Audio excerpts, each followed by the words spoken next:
Habari, karibu tena kwenye channel yetu. Tafadhali bonyeza kikengele ili usipitwe na jambo lolote. Na leo tunaenda kupika pishi rahisi sana, linaitwa stripped pancake. Hizi ni chapati za maji, chapati za kumimina. Tafadhali ungana nasi ili uweze kugundua jinsi tunavyopika pishi hili mwanzo mpaka mwisho. Kwa mahitaji utahitaji mayai mawili, haya ni mayai makubwa. Kisha utahitaji sukari vijiko viwili vya chakula, kwa hiyo utaongeza sukari vijiko viwili vya chakula, na kisha utaongeza chumvi kijiko kimoja cha chai. Utavichanganya mchanganyiko wako mpaka uhakikishe kila kimoja kimechanganyika vizuri kabisa. Vikisha changanyika katika bakuli lako, utaongeza maji kikombe kimoja cha chai. Hiki ni sawasawa na mils 250. Maji haya yanakuwa katika hali ya kawaida, sio ya kwenye friji wala sio ya moto wala sio ya vuguvugu, ni haya maji ya kawaida uliochota tu kawaida. Kisha utaongeza unga nusu kilo. Unga nusu kilo ni sawasawa na vikombe 4 vya chai. Kwa hiyo inategemea sasa hapa. Sio lazima sana kutumia kwa kipimo hichi ambacho nimefanya. Kipimo chako kinaweza kikawa ni kikombe chochote ulichonacho nyumbani. Kisha utaendelea kuongeza maji, na hapa kwa vile nimetumia vikombe 4 vya unga, nitatakiwa nitumie maji vikombe 4. Kwa maneno mengine, kwa vile nimetumia nusu kilo ya unga wa ngano, kwa hiyo nitahitaji maji lita 1. Kwa hiyo jumla ya maji nitakayotumia katika mchanganyiko wangu ni vikombe 4. Kwa hiyo kama wewe unatumia glasi mfano au chombo chako chochote ulichonacho, kama ukiweka kikombe kimoja au vikombe viwili vya unga, kikombe hicho ulichotumia kupimia unga ndio hicho utatakiwa kutumia katika kupimia maji.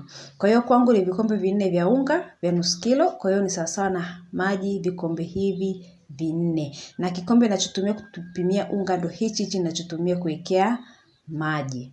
Kwa hiyo kama ukitumia vikombe 2, hakikisha utaweka maji vikombe 2. Ukitumia 3, hakikisha utaweka maji vikombe 3. Kisha utamimina kiasi kidogo katika kibakuli kingine na kuacha mwingi kwenye chombo chako cha awali. Kwenye ule kidogo uliomimina utaongeza kokoa. Kokoa utaongeza kijiko kimoja kwanza cha chakula. Kisha utachanganya mpaka vichanganyike vizuri, alafu utaongeza tena kingine kimoja cha chai, na utaendelea kuchanganya vizuri mpaka uhakikishe mchanganyiko wako umechanganyika vizuri kabisa, hamna kokoa ambayo imebaki. Na ukiona umechanganyika vizuri, utaongeza tena kijiko kingine cha chai cha kokoa. Kwa hiyo jumla utakuwa umeweka kijiko kimoja kikubwa cha chakula, lakini 2 vya chai. Na baadaye utaongeza vanila. Hii mimi nimeongeza vanila ya maji vijiko 2 vya chai. Utaviongeza katika mchanganyiko wako na kisha utaendelea kuvichanganya. Utachanganya mchanganyiko wako, lengo hapa nitakuwa upate mchanganyiko usiokuwa na mabonge. Mchanganyiko wako unatakiwa uwe laini na mwembamba. Uwe laini na mwembamba. Tafadhali usiwe mzito, uwe laini na mwembamba. Utachukua chupa yako ulionayo yoyote. Hii ni chupa ya plastiki ambayo hakikisha chupa yako ina kifuniko. Kwa hiyo utaiosha chupa yako vizuri, hakikisha iko safi, kisha utamimina ule mchanganyiko wako wenye kokoa. Ndio maana nilisema nataka uwe mwembamba. Nitaumimina katika chupa yangu na kisha nitafunga. Utafunga chupa yako vizuri kabisa, hakikisha umebana ili isije kamwagika vibaya. Ukitoboa likawa la duara vizuri ni vyema zaidi.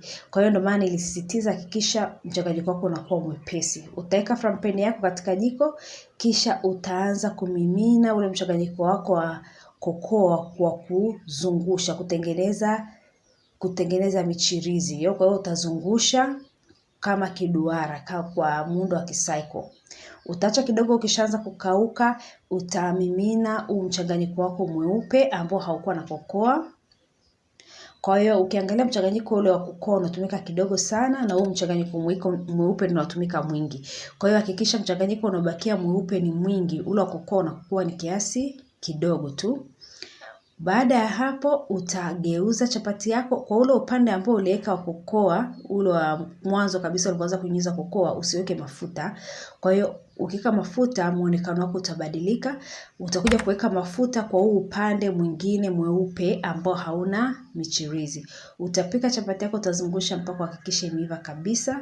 Kisha utaendelea kwa design hiyo kwa kuzungusha kutengeneza hizo spiral, na utaiacha. Ukishamimina katika frying pan yako utaiacha mpaka uone imeanza kukauka kidogo, ndio utaongeza unga wako mweupe, ule mchanganyiko wako mweupe. Kwa hiyo utafanya hivyo hivyo, utasambaza mchanganyiko wako ili kukava ile michirizi ya kokoa. Kisha utaacha tena mpaka ikauke. Kumbuka hapa uweke mafuta. Utakuja kuweka mafuta ukisha geuza.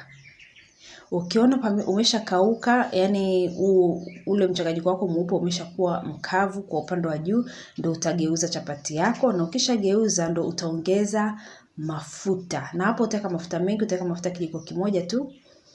Kisha utaendelea kupika, kuiacha chapati yako, utaizungusha kama unavyopika chapati kawaida mpaka uhakikishe chapati yako imeiva kabisa. Tafadhali usiweke mafuta kwenye huo upande wenye kokoa, utakuwa unaharibu umbo lako. Chapati yako ikishaiva utaitegua. Kwa aina nyingine unaweza ukaamua ukaanza kwanza kwa kuweka huu mchanganyiko wako mweupe. Kwa hiyo utauweka katika frying pan yako, kisha utausambaza vizuri. Ukianza, kabla hujaanza kukauka vizuri, utachukua chupa yako yenye ile mchanganyiko wa kokoa na kutengeneza tena michirizi kwa juu ya kokoa. Mimi nimeweka michirizi ya kuzungusha, lakini unaweza kuweka michirizi ya design yoyote. Unaweza kuweka michirizi ya kusimama moja moja. Na kwa design hii utaweka mafuta kwenye ule upande wako mweupe ili isikuharibie, kisha utageuza upande huu wenye kokoa na wenyewe ili uweze kuiva. Kumbuka kwa design hii utaweka mafuta mwanzoni kule ambapo kuna hali ya weupe. Ukiangalia muonekano ni tofauti kati ya muonekano huu tuliokuja kuweka juu ya chapati, lakini ni tofauti na ule wa mwanzo. Unaweza vile vile ukaamua kwa ule mchanganyiko wako wa kokoa utakaobaki, ukaamua na wenyewe kuumimina labda wote kwenye frying pan, na hapo ukiweza kumimina sehemu ya katikati itakuwa vyema zaidi. Kwa hiyo mmimino wa huu wa kokoa utakuwa mdogo, kisha utaongeza huu mmimino wa mchanganyiko mweupe kwa juu na kusambaza. Hakikisha ule mchanganyiko wa kokoa mmiminiko wake ndio unakaa kwa katikati. Alafu huu mweupe unakuja kuufunika ule wa kokoa na upitilize. Kwa hiyo ule wa kokoa unakuwa mdogo, huu mweupe utakuja kuwa una raundi pana kabisa. Utaacha na wenyewe ukauke. Hapa hautaweka mafuta, usiweke mafuta upande ule wenye kokoa kwa sababu utaharibu muonekano wake. Kisha utageuza, ukishaona imeanza kukauka, na kuweka mafuta. Mafuta kwenye chapati hizi pendelea kuweka mafuta kwenye upande mweupe, sio upande wa michirizi. Baada ya hapo ukiangalia chapati yako imeiva, kisha utazikunja ili mchirizi yako ionekane vizuri. Design moja ya kukunja moja wapo ni kama hivi, unakunja katikati hapo unakunja tena, inakuwa pembe tatu. Vivyo hivyo utafanya, utaikunja katikati kisha katikati tena, kwa hiyo utapata pembe tatu. Lazima sana, lakini tunakunja ili muonekano uonekane vizuri. Kwa hiyo kisha katikati, jinsi ambavyo utakavyokuwa ulisokota itakutengenezea misokoto mingine, yani itakutengenezea michirizi kwa ndani kwa jinsi ulivyosokota, na utapanga chapati zako zote ambazo umezipika. Kama ukiangalia muonekano wa chapati zako ndivyo hivyo utaonekana.